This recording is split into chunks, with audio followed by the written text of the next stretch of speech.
origen de los cristianos. Su nombre proviene de Jesucristo, quien predicó una nueva religión entre los judíos de Palestina. Cristo era judío y creció en la provincia romana de Judea. Cristo significa judío Mesías. Después de la muerte de Jesús, sus enseñanzas comienzan a ser difundidas por sus discípulos entre las comunidades judías dentro del Imperio Romano.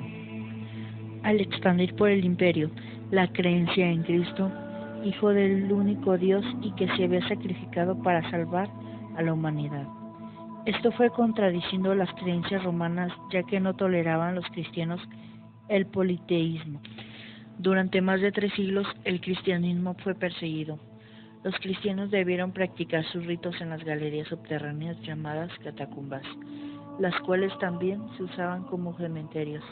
En este periodo podemos hablar del cristianismo primitivo, donde primaba la vida comunitaria, la igualdad, la sencillez, etc. El libro de los Hechos. El libro de los Hechos es el título que recibió uno de los libros de la Biblia a partir del siglo II, el cual habla sobre las actividades de Pedro y Pablo, o más bien de las actividades de todos los apóstoles, y ofrece una historia fidedigna y extensa del impresionante comienzo y rápido crecimiento de la organización cristiana, primero entre los judíos y luego entre las naciones gentiles. Algunos de los relatos de este libro son los siguientes. Cuando el sumo sacerdote Caifás y el gobernador Pilatos crucifican a Jesús para restablecer el orden en Jerusalén, Pedro niega a Jesús y los apóstoles pasan uno de sus peores momentos. Pasados los 3 días de los cuales Jesús dijo que resucitaría, fueron a revisar y ya no se encontraba el cuerpo en el sepulcro. El sumo sacerdote y el gobernador sospechaban de que fue un robo. Después de lo sucedido, los apóstoles deciden irse a Galilea. Es ahí en donde ven a Jesús y Él les dice la misión que deben de cumplir. Dadas las indicaciones, regresan a Jerusalén a esperar a que el Espíritu Santo se haga presente entre ellos para empezar a predicar la palabra del Señor. Pilatos intenta ser asesinado en el festival de Pentecostés por los celotes, pero en su lugar muere uno de sus soldados. Pedro y Juan son arrestados y van a ser sentenciados por el sumo sacerdote. Al ver que no tenían pruebas para inculparlos, los dejaron libres y deciden reclutar gente para crear la nueva iglesia, que en un corto tiempo recibe amenazas. Tras la muerte de su soldado, Pilatos, por vengar su muerte, crucifica cada día un grupo de jóvenes, y esto lo hace hasta que aparezca el asesino. Esteban paga con su vida por hablar en contra del templo, y los discípulos van a juicio nuevamente. Al no lograr callar a los apóstoles, el sumo sacerdote le ordena a Saúl que haga lo necesario para hacerlos callar. Deciden salir de Jerusalén a predicar la palabra del Señor, y Saulo decide ir detrás de ellos. Fue la manera en que dejó Jerusalén tras la llegada del emperador, que iría a decidir el rumbo de Pilatos. Camino a buscar a Pedro, Saúl tuvo una visión trascendental que hizo que se quedara ciego a mitad del desierto. El emperador muere y su nieto queda al poder y regresa a Jerusalén. Este decidió poner una estatua en su honor en el templo, lo cual Pilatos y Caifás saben que habrá una rebelión pronto en Jerusalén. Saúl recibe la vista por parte de un apóstol y regresa a querer predicar la palabra del Señor. Saúl predica en Jerusalén, lo que hace que Caifás se enfurezca y le otorga el perdón, pero le pide que se vaya de ahí. Jacob va a hablar con el sumo y obtiene beneficios para los discípulos y los deja predicar.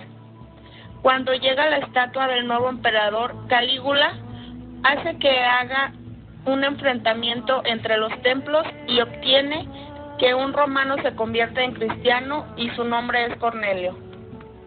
Arte paleocristiano. Es un estilo artístico que se desarrolla durante los 5 primeros siglos de nuestra era, desde la aparición del cristianismo, durante la dominación romana, hasta la invasión de los pueblos bárbaros. aunque en Oriente tiene su continuación tras la escisión del imperio en el llamado arte bizantino. El arte paleocristiano se puede definir de cierta manera como una evolución del arte romano. La arquitectura paleocristiana se distingue de las demás por sus catacumbas, cementerios que se encuentran excavados y están formados por un grupo de galerías que llevan a grandes salas, las cuales se denominan cubículos, que fueron las construcciones principales. Parte del verdadero arte hecho en el período paleocristiano era el tallado o pintado dentro de las catacumbas. Las catacumbas fueron usadas por los cristianos como centro de refugio y lugar para sus celebraciones. Esto debido a que los cristianos eran perseguidos en este periodo. En las paredes de dichas catacumbas se hallaban nichos que se usaban para los enterramientos, que eran protegidos con arcos de medio punto. No hubo muchas esculturas en esta época, pero de lo que se encuentra resalta el simbolismo de estas. La mayoría de las esculturas creadas en esta época eran símbolos de Cristo, esculturas como la del Cordero, pez y el áncora. La pintura es muy escasa en esta época, pero sí se han encontrado muchas pinturas al fresco. Los principales temas usados son los misterios de la fe, la representación de Cristo rodeado por los apóstoles, ángeles y algunos santos, entre otros. Arte bizantino. El arte bizantino constituye uno de los episodios más grandiosos del arte universal. Se fundamenta en el arte griego y paleocristiano, con grandes influencias orientales, persa y musulmana. Para los templos se usa con preferencia la planta centralizada o de cruz griega, con grandes cúpulas sobre pechinas. Aunque los materiales constructivos no son especialmente ricos, sí lo es su decoración a base de mosaicos y pinturas murales, donde la representación de la figura humana solemne y hierática genera una gran sensación de espiritualidad que heredará posteriormente el arte románico. El arte y la arquitectura bizantina en el periodo premedieval. Los emperadores, y especialmente Justiniano, utilizaron la arquitectura como un instrumento político para impresionar a los pueblos, tanto del interior como del exterior del imperio. Por tanto, es una arquitectura imperial, normalmente costosa, puesto que el emperador podía financiar los gastos necesarios para su programa constructivo. Fue Justiniano el que buscó a un historiador llamado Procopio para que él relatara en un volumen cuáles y cómo eran sus construcciones, llamado de edificios. Hasta la llegada de Justiniano al poder, las construcciones religiosas, tanto en Oriente como en Occidente, se habían basado en la basílica romana paleocristiana. Sin embargo, la situación cambiaba totalmente en el siglo VI. Edicto de Milán. El Edicto de Milán fue proclamado en el 313 por Constantino y Licino, ambos reunidos en la ciudad que lleva su nombre. Dicho edicto estaba destinado a terminar con las cacerías y luchas en contra de los cristianos. Si bien la religión cristiana será distinguida de las creencias arrianas a partir del Concilio de Nicea en el 325 y oficializada por Teodosio I a través del Edicto de Tesalónica 380. El fin del acosamiento perseguía la reunificación y fortalecimiento del poder, amenazado por el constante crecimiento del cristianismo. Galerio terminó con las persecuciones infligidas a los cristianos a través del Edicto de Tolerancia Nicomedia. Aún así, existía un constante enfrentamiento entre los dos emperadores, cuyo objetivo era unificar el poder del imperio en una sola persona. Es así como Licinio había permitido a su Sicilia la persecución de cristianos, desobedeciendo el edicto promulgado por Galerio. La finalidad de Licinio era la de ganar el favor de su ejército. La consecuencia directa fue la convención de algunos soldados y la pérdida de algunos de muchos cristianos. Establece el edicto, el imperio contaba con aproximadamente 7 millones de habitantes, sobre 45 aproximadamente, que profesaban el cristianismo, sumando a ello más de 1000 sedes religiosas. Lo acordado en Milán llega al presente en virtud de las cartas enviadas a los gobernadores provinciales por Licinio en Oriente. En la primera parte se establece la libertad de religión y por ende el derecho de los cristianos a ejercer esa libertad. Cabe aclarar que el edicto no es privativo para los cristianos, sino que autoriza a la libertad de religión dentro del imperio. En segundo lugar, se les devuelve a los cristianos sus lugares de reunión y culto, como así también los edificios confiscados, desde el punto de vista del cristianismo. La legalización de su credo proveyó a las iglesias de las mismas ventajas económicas que otras religiones. De esta manera, el paganismo deja de ser la religión oficial de Estado, contribuyendo a un paulatino fortalecimiento de la Iglesia que comenzó a expandirse, logrando su máximo poderío a lo largo de toda la Edad Media. Edicto de Tesalónica.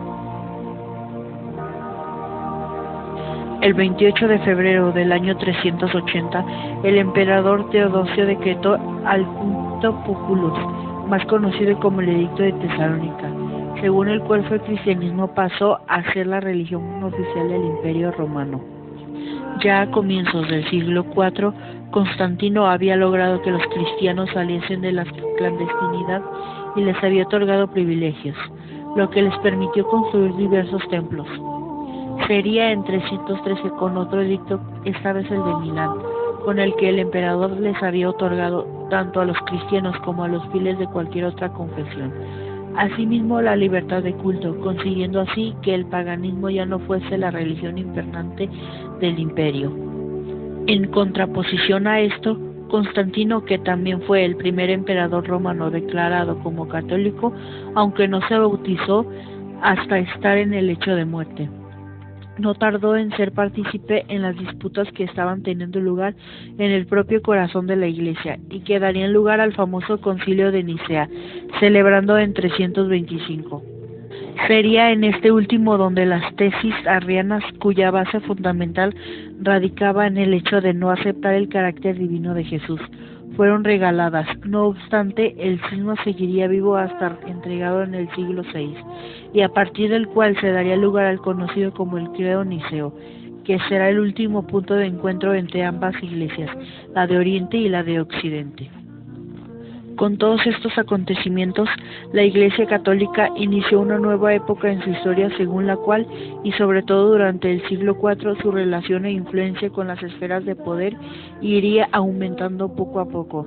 Este proceso tendría su punto culmen precisamente en el Edicto de Tesalónica, convirtiéndola en la religión oficial del imperio y por tanto omnipresente tanto en Occidente como en Oriente. Características cristianas. Características cristianas. Primeras características cristianas. Basílicas cristianas. El cristianismo es una línea religiosa que surgió con posterioridad a la muerte de Jesús en la cruz, aunque no es reconocido por muchos. Se ha seguido la línea del tiempo acorde a la mitología cristiana, por lo que el conteo de los años actuales se lleva a cabo en este periodo. Principales características del cristianismo. Dogmatismo. La religión se distingue por un dogmatismo religioso que establece la Trinidad de la deidad de Cristo, pues se le reconoce la cualidad humana de los dioses y se establece una Trinidad en la que Dios Padre, Dios Hijo y Dios Espíritu Santo son el mismo pero dividido en tres presencias místicas. Dualidad humano-divina de Cristo. Cristo se reconoce como el único Dios, pero que cumplía con todas las cualidades y sentimientos humanos, pues dogmáticamente se dice que Cristo se hizo igual a los hombres. Religión. El cristianismo es una filosofía religiosa mesiánica que se fundó después de la muerte de Jesucristo por sus seguidores. Se basa en dogmas de fe, en donde se dice no puede ni debe ser cambiado como verdad absoluta. Veracidad. Existen rastros históricos, científicos, que demuestran su existencia en tiempos históricos correspondientes a esa época. Variedad. Existe un número elevado de sectas, las cuales son católicos, apostólicos y romanos, la más difundida. Cristianismo. Surgió después de la muerte de Jesús. Católicos. Iglesia en donde se concentran todas las doctrinas aceptadas y se marcan los principios universales de los cristianos. Católicos ortodoxos. Es una secta que se produjo a causa del cisma de 1054, donde se protegía la fe iniciada por los creadores de la religión. Armenios. No concuerdan el sentido de doble naturaleza de Cristo y se catalogaban como monofististas, pues solo se reconoce una naturaleza en Cristo. Protestantes. Surgieron por discordancias en relación al criterio del cristianismo y se caracterizan por reconocer a Cristo como a Dios o como representante de Él mismo. Cristo, punto neural de toda religión cristiana. Biblia, libro que significa literalmente libro de libros, implica el conjunto de relatos del Antiguo y Nuevo Testamento. Evangelios, aspectos literarios que pueden ser aceptados o no, y son aportaciones de diversas personas a los relatos bíblicos.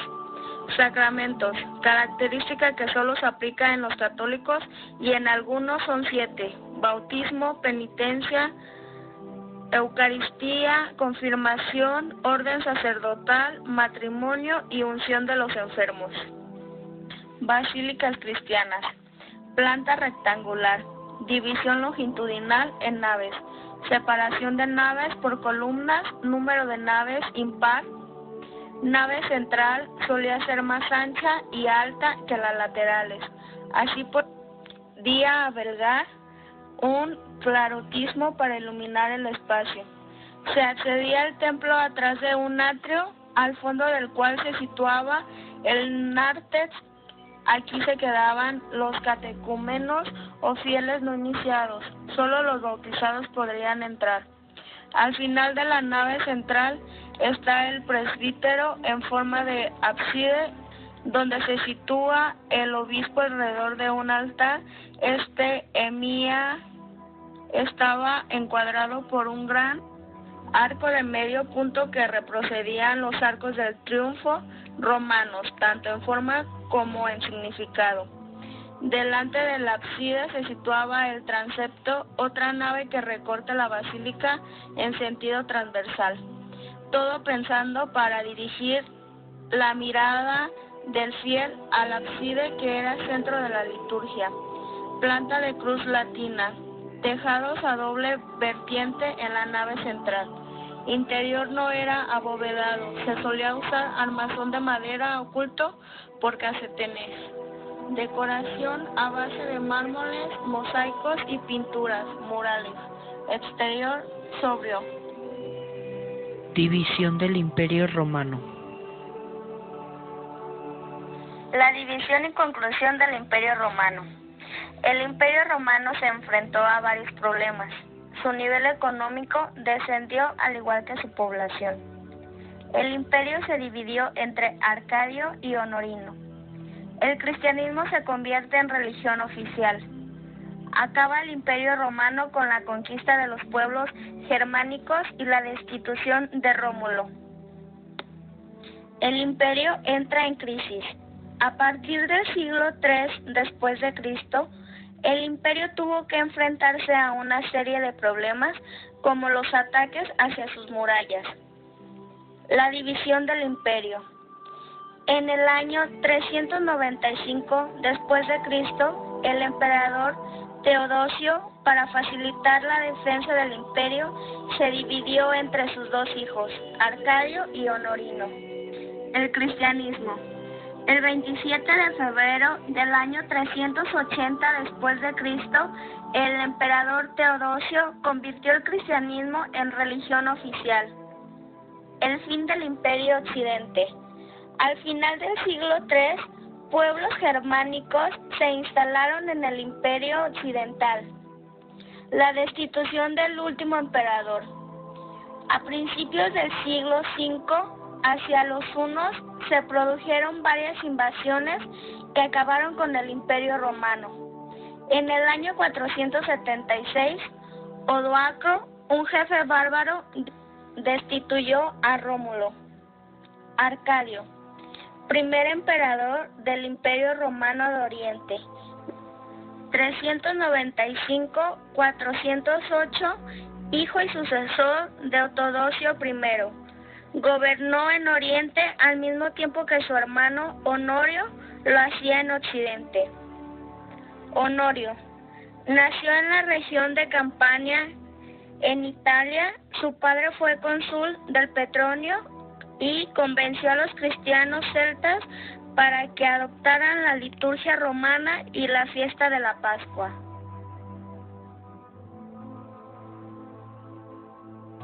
Nombre que le dan a su pensamiento aquellas personas o grupos que en Occidente suelen conocerse como integristas o fundamentalistas.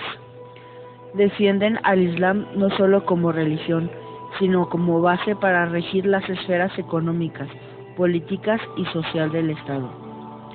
Su libro sagrado es el Corán. El Islam es la tercera religión monoteísta según orden cronológico. El origen del Islam se remonta hasta la Arabia Saudita del siglo VII. Por ello, el Islam es la más joven de las grandes religiones del mundo. El profeta Mahoma, alrededor del 570 al 632 después de Cristo, introdujo el Islam en el 610 después de Cristo, después de experimentar lo que él llamó una visita angelical.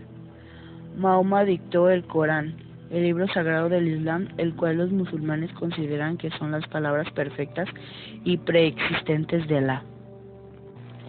Las características del Islam son: religión monoteísta, principal profeta Mahoma, el libro sagrado el Corán, comparte el Antiguo Testamento con la Biblia y el Torá judía. Su mes de ayuno es el Ramadán, vida sobria ante lo que sugiere el Corán. Peregrinación de todos los musulmanes a la Meca una vez en su vida. Rezan 5 veces al día en dirección a la misma ciudad. Arte islámico.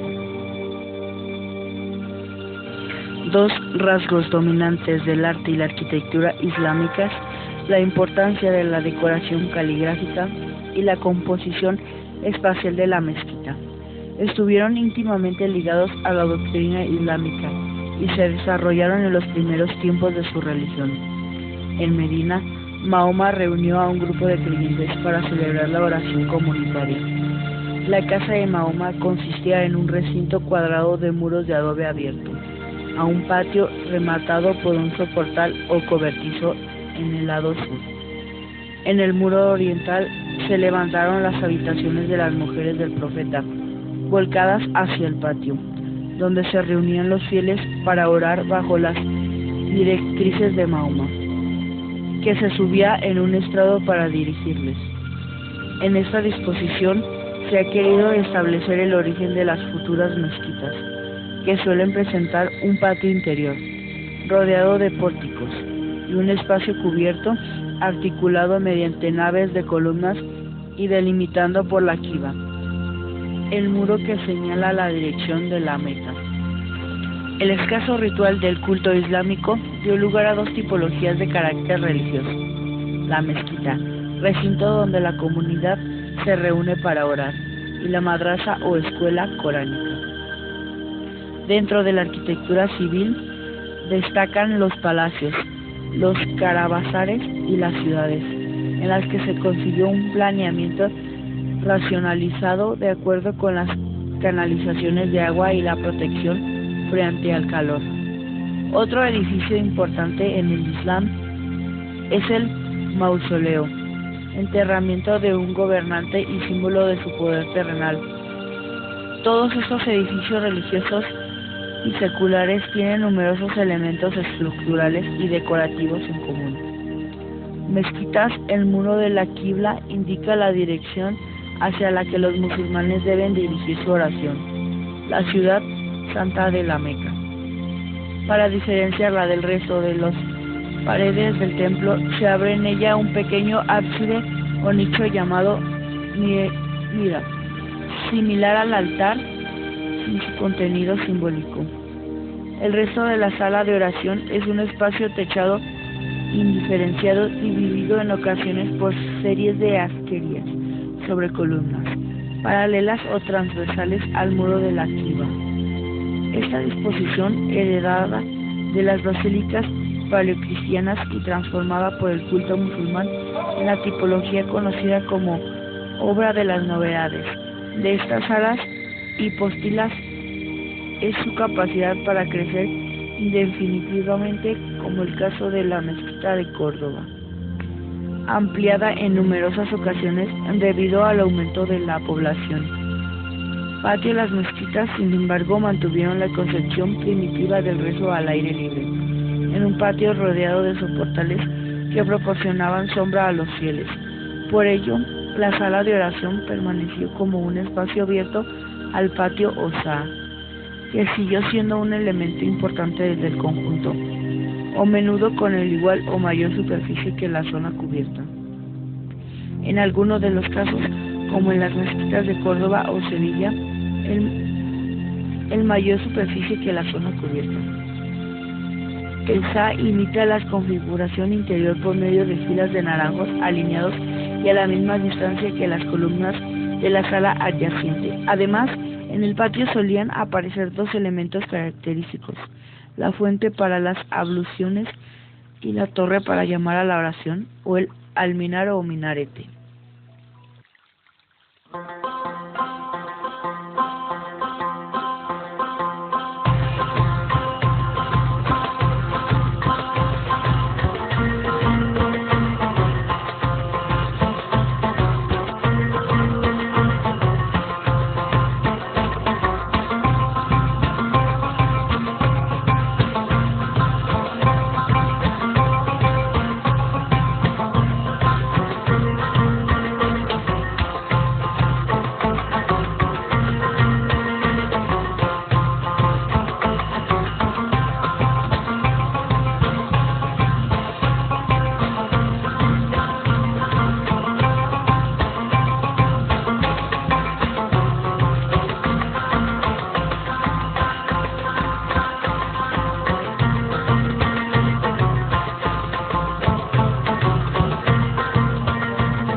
Periodo iconoclasta.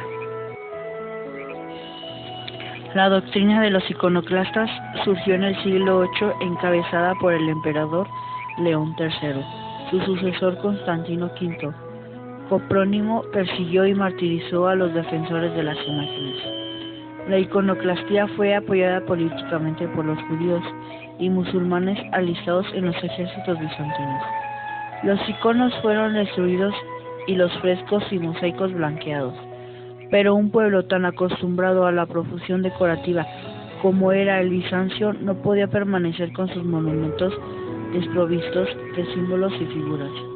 Así, doctores bizantinos descubrieron antiguos temas que podían adoptarse sin escándalo de los iconoclastas e inventaron algunos de nuevo. De estos temas más antiguos, el más recurrido fue el de trono, llamado etimacía, una silla imperial vacía sobre la que se ha colocado abierto el libro de las Escrituras. Se vuelve a encontrar las ovejas que van a la fuente de la vida, la montaña del paraíso con los 4 ríos de agua viva, las representaciones en las virtudes y los vicios o simplemente bellos jardines. En 753, un concilio reunido en Hiera intentó condenar a los defensores del culto a las imágenes, entre los cuales se encontraba San Juan Damasceno. Pero en 787, bajo Constantino VI, el concilio II de Nicea condenó la iconoclastía. Los monjes defensores de las imágenes y la Iglesia de Oriente salieron robustecidos de la crisis, con mayor influencia y privilegios en el Estado, y contaban con el beneficio de la experiencia que les había enseñado el valor de las imágenes en la propagación y la consolidación de la ortodoxia que defendían.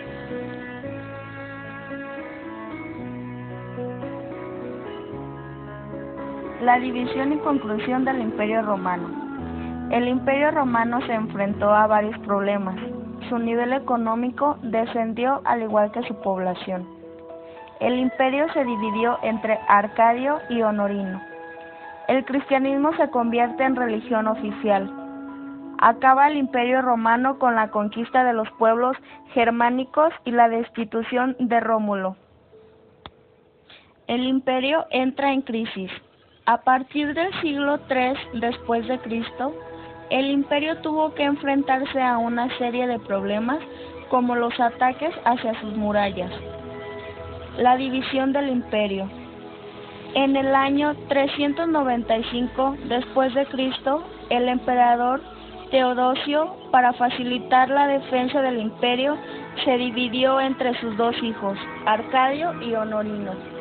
El cristianismo. El 27 de febrero del año 380 después de Cristo, el emperador Teodosio convirtió el cristianismo en religión oficial. El fin del Imperio Occidente. Al final del siglo III, pueblos germánicos se instalaron en el Imperio Occidental. La destitución del último emperador.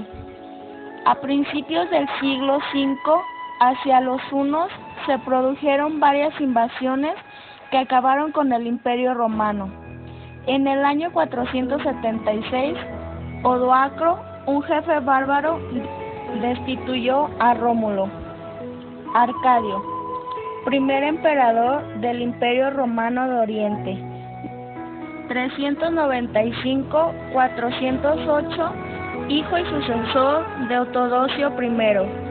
Gobernó en Oriente al mismo tiempo que su hermano Honorio lo hacía en Occidente. Honorio nació en la región de Campania, en Italia. Su padre fue cónsul del Petronio y convenció a los cristianos celtas para que adoptaran la liturgia romana y la fiesta de la Pascua. Palacio de Aquisgrán. El Palacio de Aquisgrán era todo un conjunto de edificaciones de tipo residencial, político y religioso que fue erigido por el emperador Carlomagno como centro del poder carolingio. El palacio en cuestión se hallaba ubicado en la ciudad de Aquisgrán, en el oeste de Alemania, en el actual estado federado de Renania del Norte-Westfalia. Las partes esenciales del Palacio carolingio fueron construidas en la última década del siglo VIII, pero los trabajos tuvieron continuidad hasta la muerte del propio emperador Carlomagno en el año 814. El diseñador de los planos del palacio fue Eudes de Metz, inscribiendo la obra dentro del programa de renovación política del reino, anhelada y estimulada por el propio emperador Carlomagno.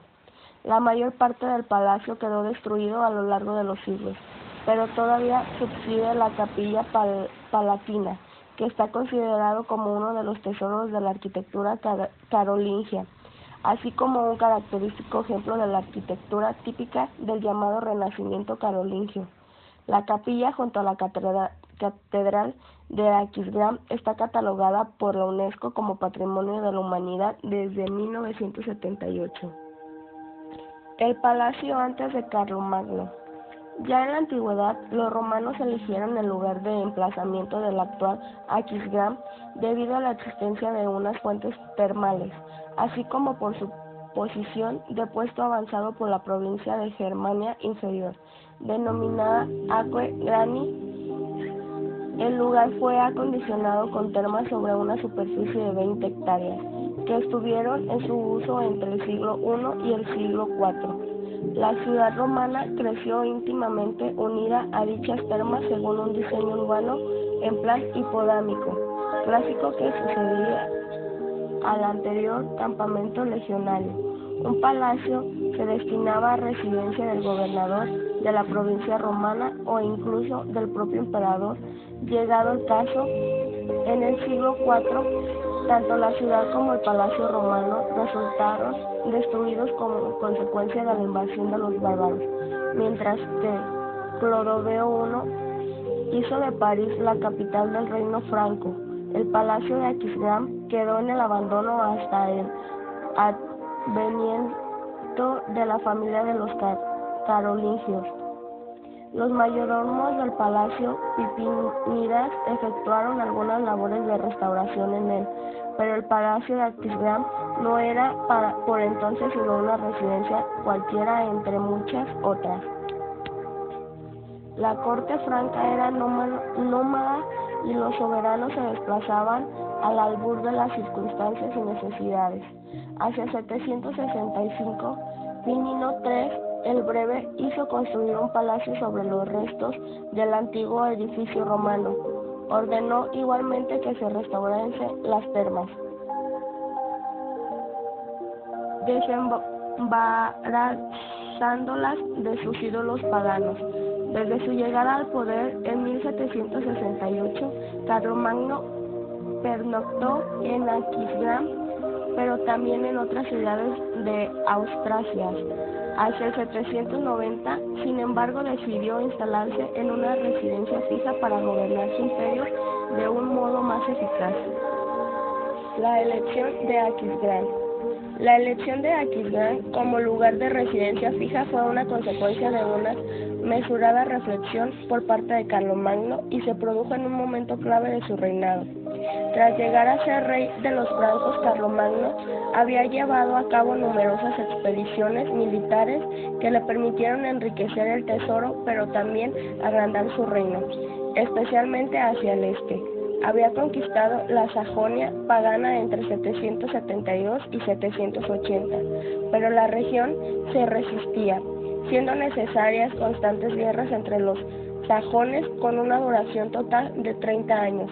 Carlomagno acabó por romper con el uso germánico de una hueste itinerante que iba de dominio en dominio y se dotó de una auténtica capital. Por razón de su edad, fue disminuyendo el ritmo de sus expediciones militares y después de 806 prácticamente ya abandonó nunca Aquisgrán. La situación geográfica de Aquisgrán fue decisiva en la elección hecha por Carlomagno. El lugar se encontraba en pleno centro de los territorios bajo dominio carolingio. En Asturias, una región que era además la cuna de su familia, al este del río Mosa, y Aquisgrán se hallaba además en un cruce de carreteras al borde de una afluente del río Nil, en Ur. Así Carlomagno cedió la administración de sus dominios meridionales a su hijo Luis, nombrado el rey de Aquitania. De este modo, controlando el franco sur de su reino por su hijo, Carlomagno pudo pasar a residir en el norte. El hecho de haberse instalado en Aquisgrán permitió también a Carlomagno controlar más de cerca los asuntos referentes a los sajones. Carlomagno vio igualmente todas las ventajas que ofrecía el lugar, rodeado de bosques abundantes en caza. Contaba con realizar abundantes cacerías en las cercanías, como correspondía a un miembro de la nobleza por esas fechas. Por otro lado, a medida que su edad aumentaba, el emperador se alegraba de poder aprovechar los manantiales de agua caliente de Aquisgrán. Los documentos de la época carolingia nos presentan a Carlomagno como un nuevo emperador, Constantino el Grande. En estas condiciones necesitaba una capital y un palacio imperial dignos de este nombre. Prefirió dejar la ciudad de Roma, la antigua capital imperial, en manos del Papa. Sin embargo, la rivalidad con el Imperio bizantino empujó a Carlomagno a construir un suntuoso palacio. El incendio que por entonces sufrió el Palacio Worms en el año 793 supuso también un hecho que le animó a realizar el proyecto de nuevo palacio. Un proyecto importante confiado a Eudes de Metz. Los historiadores prácticamente no disponen de datos biográficos sobre el arquitecto del Palacio de Aquisgrán. Eudes de Metz, su nombre aparecía citado en un texto de Eginardo, nacido hacia el 775 y fallecido en el 840. El biógrafo de Carlomagno se supone que se trataba de un sacerdote que conocimientos culturales familiarizaron con las artes liberales, en particular con el quadrivium. Parece indudable que había leído los tratos de arquitectura de Marco Vitruvio. La disposición de proceder a la construcción del palacio se tomó a finales de la década comprendida entre el año 780 y el año 790, o incluso a principios de la década siguiente, en un momento en que Carlomagno todavía no poseía el título de emperador. Las obras iniciaron en 794 y se prolongaron durante varios años. Aquisgrán se convirtió rápidamente en la residencia favorita del monarca, hasta el punto de que después del año 807 casi nunca se asentó de la ciudad y de su palacio. A falta de documentación suficiente, es imposible conocer el número de trabajadores utilizados en la construcción, aunque las dimensiones del conjunto palatino permiten intuir que su número fue muy elevado. El plan de trabajo adoptado era una gran simplicidad geométrica. Eudes de Metz decidió conservar el trazado de las antiguas calles romanas, inscribiendo el palacio en un cuadrado de 360 pies carolingios para cada lado, es decir, 120 metros. El cuadrado es cuestión delimitada a una superficie de 20 hectáreas, que quedaba dividida en 4 por un eje norte-sur correspondiente a una galería de mampostería y un eje este-oeste correspondiente a una antigua calle principal romana, el Decumano. En la zona norte de dicho cuadrado se encontraba la sala de la Asamblea, al sur la capilla palatina.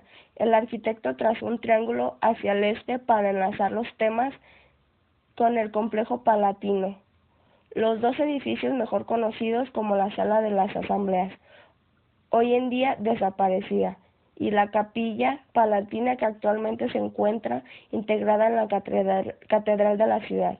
El resto de edificios siguen estando poco identificados, frecuentemente construidos en calombage o entramado en madera y en ladrillo. Han sido destruidos con el paso del tiempo. Para terminar con el complejo palatino, quedaba cercado por una muralla. La instalación de Aquisgrán, de la corte imperial y las propias obras de construcción de todo el complejo del palacio estimularon sobremanera la actividad urbana de la ciudad, que fue agrandada a finales del siglo VIII y nuevamente a principios del siglo IX. Efectivamente, artesanos y mercaderes habían buscado instalarse en la proximidad de la corte y algunos de los grandes señores del reino alquilaron por su parte residencias en la ciudad. Los miembros de la Academia Palantina, así como los consejeros del emperador Carlomagno, como Eginardo o Angilberto de Centula, eran propietarios de una casa en las proximidades del palacio.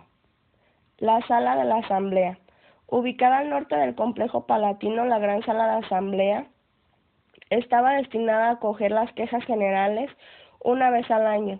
Se trataba de la reunión de los grandes reinos, es decir, altos dignatarios que ocupaban los resortes del poder, condes, fidelis y vasallos del rey, obispos y abades. La Asamblea General tenía lugar habitualmente durante el mes de mayo. Los participantes en la misma discutían ahí de los asuntos políticos y judiciales de la importancia. Los capitularios redactados por los escribas de la Chancillería de Aquisgrán resumían por escrito las decisiones que se habían adoptado. También tenían lugar en el mismo edificio las ceremonias oficiales, así como las recepciones a los embajadores de reinos extranjeros, describiendo la ceremonia de coronación de Luis, el hijo de Carlomagno. Las dimensiones de la sala, 1000 metros cuadrados, estaban adaptadas para recibir a varios centenares de personas simultáneamente. Aunque el edificio no se haya conservado, se sabe que medía 47.42 metros de largo por 20.76 metros de ancho y con una altura de 21 metros. Su planta parece haberse inspirado en el aula palantina romana de Traveris. La estructura estaba construida con ladrillos y su forma era de una basílica provista de 3 ábsides, el mayor 17.2 metros. Situado al oeste, estaba destinado a acoger al rey y a su entorno más inmediato. Los otros 2 ábsides eran menores y se hallaban dispuestos al norte y al sur.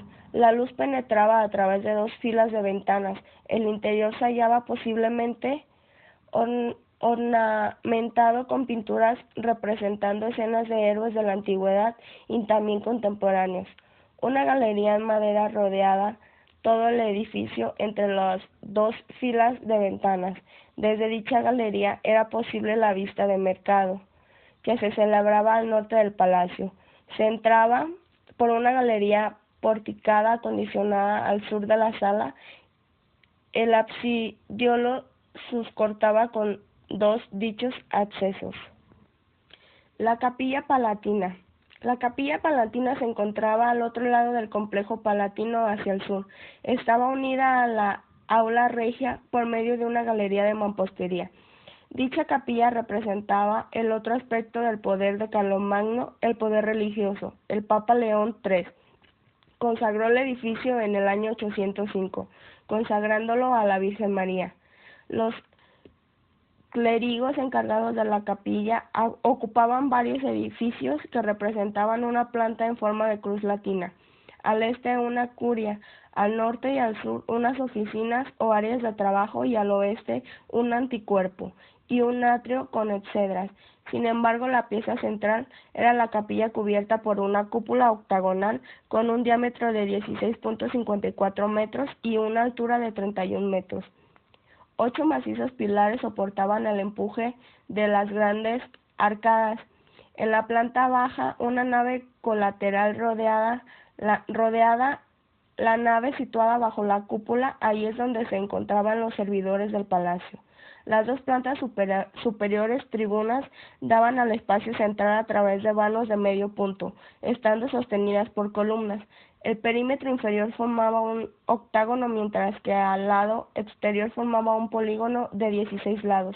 La capilla poseía 2 coros emplazados a este y oeste de la misma. El monarca se sentaba en un trono formado por placas de mármol blanco. En la primera planta al oeste estaba acompañado por los más próximos de la corte. De este modo podía gozar de vista hacia 3 altares: el del Salvador justo enfrente, el de la Virgen en la planta baja y el de San Pedro al fondo del coro oriental.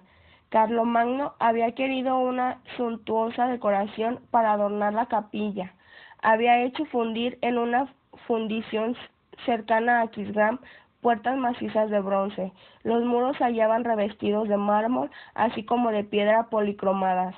Las columnas aún visibles hoy en día fueron arrancadas de edificios de las ciudades italianas de Rávena y de Roma para su reutilización en el edificio con la autorización del Papa Adriano I.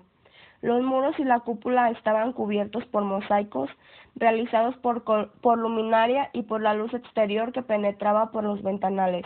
Eginardo en su vida de Carlomagno, escrita hacia el 825 y 826, nos transcribe una descripción del interior de la Capilla Palatina.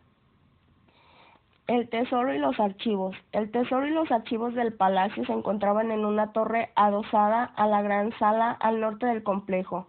El chambelán era el oficial responsable del tesoro y del guardarropio de los soberanos. La administración de las finanzas se encontraban a cargo del archidiácono, que era ayudado por el tesorero. El tesorero reunía las donaciones aportadas por los grandes del reino de las asambleas generales y los regalos de los embajadores, es decir, una heteroclita colección de objetos que abarcaban desde libros preciosos a las armas y a la vestimenta. Igualmente el rey adquiría mercancías a los mercaderes que frecuentaban Aquisgrán. Los archivos se encontraban bajo la responsabilidad del canciller. La Cancillería empleaba varias escribias y notarios que ponían por escrito los diplomas, los capitulares o la correspondencia real. Los empleados de las oficinas del rey eran a menudo clérigos de la propia capilla. La galería de enlace. La galería, cubierta media en centenar de metros, dicha galería unía la sala de la asamblea con la capilla. Un porche monumental emplazado en su centro servía como acceso principal. En la primera planta se encontraba una sala para las audiencias judiciales en la que el rey impartía justicia, aunque algunos asuntos que afectasen a los grandes de los reinos eran ventilados en el aula regia. Cuando el rey se asentaba, esta actividad recaía en el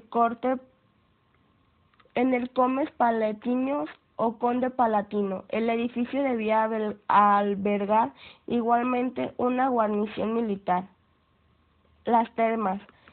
El complejo termal emplazado al sudeste medía 20 hectáreas y comprendía varios edificios construidos próximos a las fuentes del emperador de Quirinio. Enginado menciona una piscina al aire libre capaz de atender simultáneamente a 100 nadadores.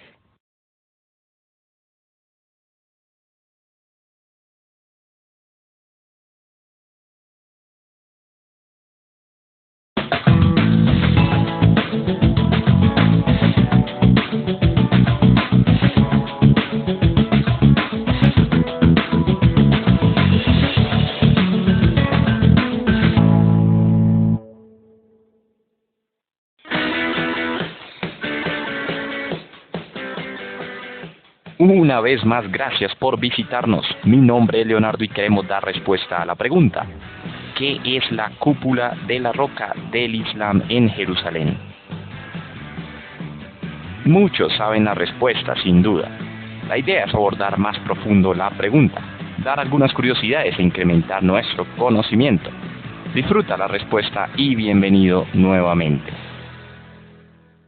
La cúpula de la roca es un santuario musulmán que fue construido sobre el monte del templo en Jerusalén en el año 691 después de Cristo.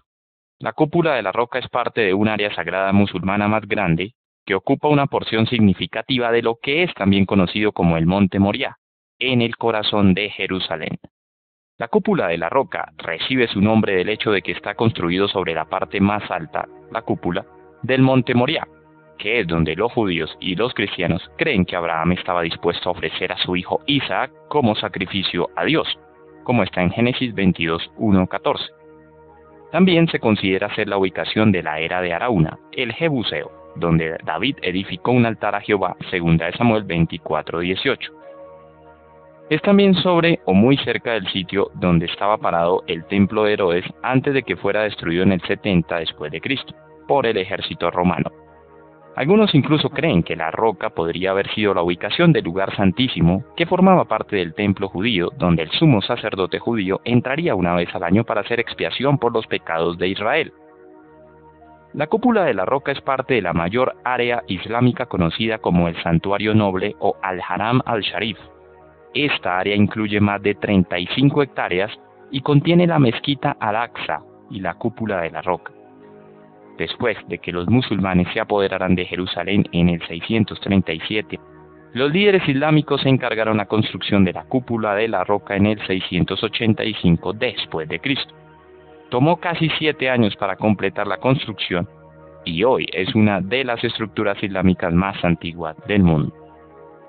La plataforma, o el área del monte del templo que alberga la cúpula de la roca y la mezquita Al-Aqsa, fue construido en el siglo I después de Cristo, bajo el gobierno de Herodes el Grande, como parte de su reconstrucción del segundo templo judío.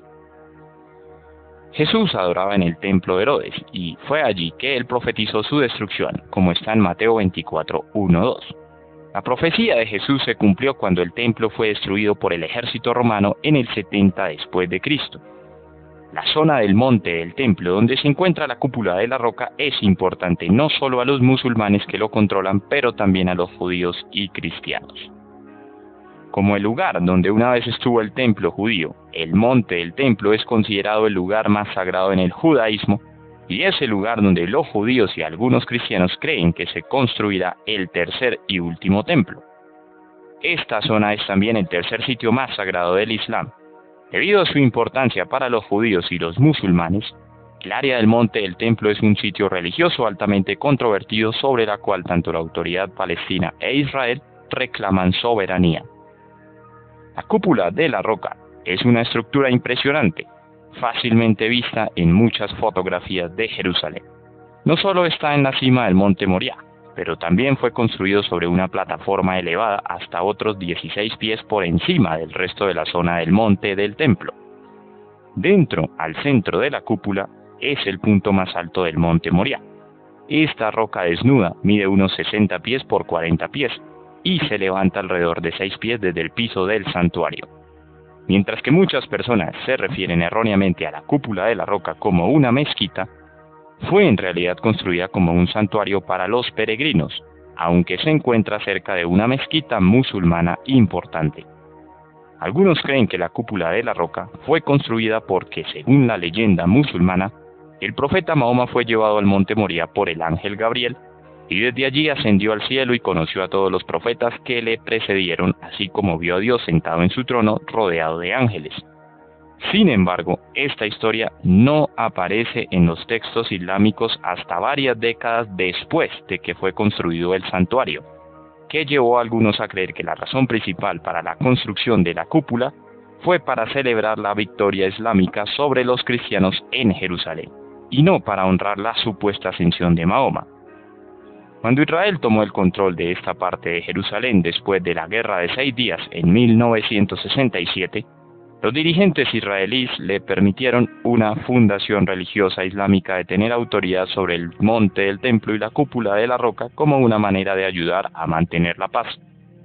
Desde ese momento, a los no musulmanes se les ha permitido un acceso limitado a la zona, pero no están autorizados a orar en el monte del templo.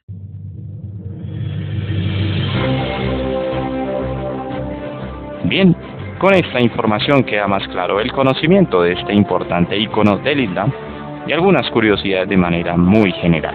Espero hayas aprendido algo y si se nos escapa algo, bueno, déjanos tus aportes abajo. Si te gustó el video, regálame un me gusta, suscríbete a nuestro canal, visita nuestras redes interactuando con nosotros, comenta con respeto, gracias por tu tiempo, comparte el video y me ayudas un montón. Nos vemos en la siguiente respuesta. Chao, chao.